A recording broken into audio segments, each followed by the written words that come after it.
I would like to ask Bruno Liebhaberg from our Scientific Council to sum up very quickly a bit this intensive, rich debate of this morning. I know this is not very easy, but I think there is a need also to give to Hannes and also to the afternoon session some of the conclusions as we have done it yesterday. Please, Bruno. Thank you very much, Ernst. To do this very quickly, giving a fair report about everything which was said, and without putting too much of my own ideas in this, is definitely going to be a piece of cake. Clearly, this morning's session on challenges on EU doorsteps, whether we look at it from a Balkan and a Balkans perspective or a Middle East perspective, it's clear that we see at a varying degree a demand for a number of values which are encompassed in the EU model. Now, it's clear that this is much more so in the Balkans than in the Middle East and the Arab world, but perhaps it's worthwhile remembering what are those the values behind that European model.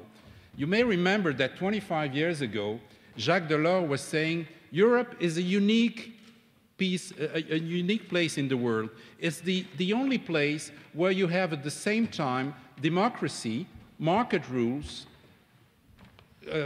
solidarity, and a special relationship to the environment. There is no other place in the world where those four values are present at the same time. Now, when we look at what happens in those parts of the world, well, where we looked at this morning, it's clear that we are very far from those values. It's clear that when we look at the Eastern Partnership countries, the situation is probably much more complicated than in the Western Balkans. In Eastern Partnership countries, clearly basic things such as freedom of association, workers' rights, rules of law are still very high in the kind of values that we would like to be implemented. While perhaps in the Western Balkans, we have heard this morning that issues such as promotion of social dialogue, job creation, vocational training, and improvement of working and living conditions were more on the forefront. Now, we talked this morning about enlargement fatigue, but it's clearly, and I think in the EU, we should not be blind and deaf to those feelings either. There is, next to the enlargement fatigue, there is an accession fatigue in a number of candidate countries. And I'll come to Turkey in a second. Now, it's clear that when you take an historical perspective on the successive enlargement waves which have taken place since the beginning of the Europe integration process, and if you just concentrate on the recent period, it's clear that in 1995 it was tougher than it was in 1986 for a Spanish and Portuguese friends. And in 2007, when the Bulgarians and the Romanians came, it was tougher than for the Poles and the other 9. And today we heard that things are getting worse and worse in terms of more complicated, 35 chapters for Croatia. Now, it's clear that this bureaucratic process expresses what on the EU side we can see as at least, to say the least, hesitation.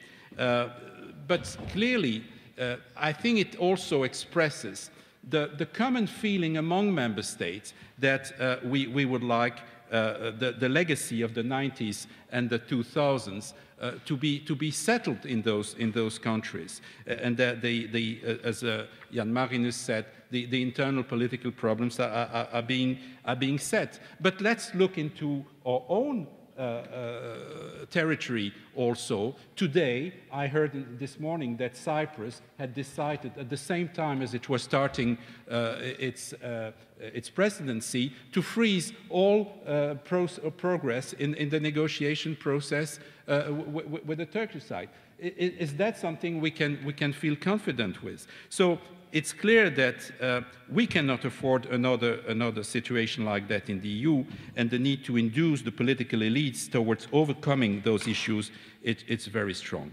Now, let me just finish. In the EU political commitment is needed rather than bureaucratic fixes. And I think that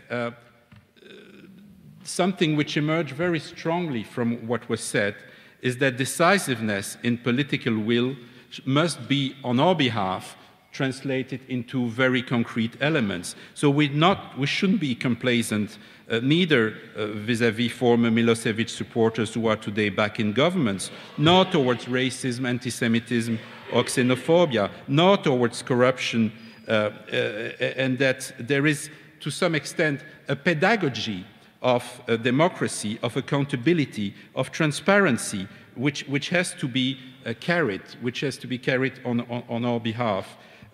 This should also probably include a better understanding of how we see, first in our own societies, the role of religion in civil society. And it's only, I would say, on that condition that we will be able to address the situation which we are faced with across the Mediterranean. If I may say just 2 words on one sentence. I'll make it a long one. The president of the group. Sure. The Arab world and the Middle East is going through major changes. I'm saying the Middle East because we hear that the situation is in a state of flux. I think we should not be blind, we should not underestimate what is going on in Israel, in the streets, on the squares, and the thousands of people there, the hundreds of thousands of people demonstrating show that they want something different. And the way we can contribute is to show that to demonstrate to them that security is the way to, is also a necessary condition to go beyond frustration, which for the moment is characterizing public opinions in most of those countries. So perhaps the last word, no more room for old language, no more room for old rhetorics, but I think the need for Europe to listen to the call which is made to our values and to a Europe which is open and consistent in the way it deals with the issues. Thank you very much.